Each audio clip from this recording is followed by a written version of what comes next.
اسی سے آپ اندازہ کر لیں اللہ تعالیٰ اثر قبول کرنے سے پاک و صاف ہے. لہٰذا کوئی نیک آدمی یہ سوچے میں 5 وقت نماز پڑھ رہا ہوں، گناہ سے بچتا ہوں تو اللہ پہ کوئی احسان کر رہا ہوں، اللہ تعالیٰ ایک اثر قبول کرے اور پھر میری تمام دعائیں قبول ہونی چاہیے. کوئی دشمن اگر مجھے گالی بک دے ادھر ہی تڑپ کے مر جانا چاہیے کیونکہ اللہ کے پیارے کو گالی دے دی ہے. ارے بھائی یار، اللہ کی ذات بے نیاز ہے بھائی، کتنی عبادات کر لو اس کی ذات پر اثر نہیں ہوتا. اسی طرح اگر کوئی گناہ گار ہے، یہ میں ترغیب کے لیے نہیں دے رہا ہوں، مایوسی سے نکالنے والے کے لیے کلمات ہوتے ہیں کہ گناہ گار ہے، زانی ہے پکا، اور بہت اس نے فراڈ کیے ہیں، دھوکے دیے، قتل و غارت، بھئی 100 کا عدد پورا کر لیا ہے بھائی نے، قتل کر کے 100 کا عدد پورا کر لیا. تو قتل کرنے والوں کی قیمت انڈر ورلڈ میں زیادہ ہوتی ہے کیونکہ لوگوں کا کسی کا بلڈ نکلتے ہوئے دیکھیں، آدمی تھوڑا پر اور پھر بھی اس کا سخت دل رہے، اس کو وومیٹنگ نہ ہو، اس کا مطلب یہ بڑا مضبوط آدمی ہے. اور ایسے مضبوط آدمیوں کی بہت ساروں کو ضرورت ہوتی ہے کیونکہ لوگوں کو مروانا ہوتا ہے. ہم تو چونٹی نہیں مار سکتے صحیح طریقے سے، چوہا مارے تو کر کے بھاگ جاتے ہیں، بس کے نہیں بھائی نہیں، وہ ایک بار ماریں گے چوہا تڑپنے لگے گا تو چھوڑ کے بھاگ جائیں گے، نہیں بھائی میرے اندر ہمت نہیں، چوہا پھر سنبھل کے بھاگ جاتا ہے نالی کے اندر. تو ہم تو ایسے کمزور لوگ ہیں. اب جو انسانوں کو مار دے، اس کا پیٹ کاٹ دے، آنتیں باہر نکال دے، آنکھیں باہر نکال دے، تو بھائی وہ تو بڑا مضبوط آدمی ہے. تو ایسے لوگ جو ہوتے ہیں وہ بالکل مایوس ہو چکے ہوتے ہیں کیونکہ وہ قتل کرتے ہیں، پھر ڈرگس کے نشے میں ڈوب جاتے ہیں. ان کو ڈرگس اتنی دی جاتی ہے کہ بس وہ ان کی زندگی ہوتی ہے، ہوش میں آؤ قتل کرو،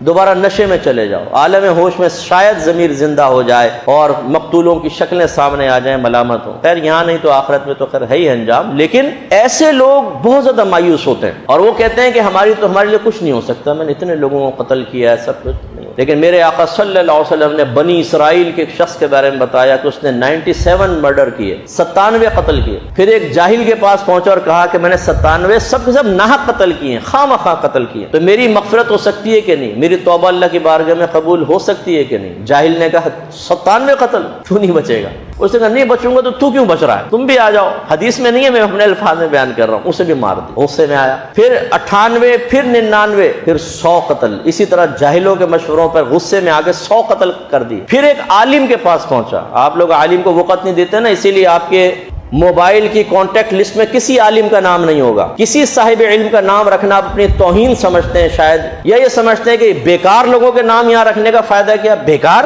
عالم نہیں. بجلی والا، اے سی والا، پانی کی موٹر والا، پان والا، سب کے نمبر ہوں گے اس کے اندر کیونکہ وقت پہ ہمیں اس کو بلانا ہوتا ہے، مینٹیننس کا کام کرنا. عالم عالم تو ہم جمعے میں بیان سنتے ہیں جا کے، وہ بھی دیر میں آ کے بیٹھتے ہیں پیچھے تاکہ آدھے سے آدھا بیان سننے کو ملے اور جلدی سے باہر نکل کے اس سے کہیں زیادہ امپورٹنٹ کاموں میں مشغول ہو جائیں. کوئی ایک بھی نام نہیں. لیکن اس کی برکت دیکھیں، وہ شخص عالم کے پاس گیا اور اس نے کہا کہ میں نے 100 قتل کیے، کیا میری توبہ قبول ہو سکتی ہے؟ اس نے کہا کہ تیرے اور تیرے رب کے درمیان کون آ سکتا ہے، تو کامل توبہ کر، اللہ تعالیٰ تیری توبہ ضرور قبول فرمائے گا. لیکن یہ بستی بروں کی بستی ہے، فلاں پہاڑ پر کچھ نیک لوگ اللہ کی عبادت کر رہے ہیں، تم وہاں چلے جاؤ اور ان کے ساتھ عبادات اختیار کرو، اللہ تمہاری بخشش فرما دے گا. اس کے دل میں بات بیٹھی، وہ چل پڑا توبہ کے ارادے سے. توبہ تو کر لی ہوگی فوراً کہ اب نہیں کروں گا، لیکن ان کی صحبت میں جانے کے ارادے سے چلا. لیکن راستے میں ملک الموت علیہ السلام نے اس کی روح کو قبض کر لیا. ابھی اللہ تعالیٰ کا دیکھیں مشیت ہے، عذاب کے فرشتے بھی آ گئے، رحمت کے فرشتے آ گئے، جھگڑا شروع ہو گیا. رحمت کے فرشتے کہنے لگے کہ ہم لے کر جائیں گے کیونکہ توبہ کے ارادے سے چل پڑا تھا. جہنم کے فرشتے کہنے لگے کوئی نیکی زندگی میں نہیں کہ 100 قتل کی ہم لے کر جائیں گے، ابھی کون سا وہاں پہنچا تھا. پھر اللہ نے ایک اور فرشتے کو نازل فرمایا، اس نے کہا ٹھہرو میں تمہارے درمیان فیصلہ کرتا ہوں، تم اس کا فاصلہ ناپو.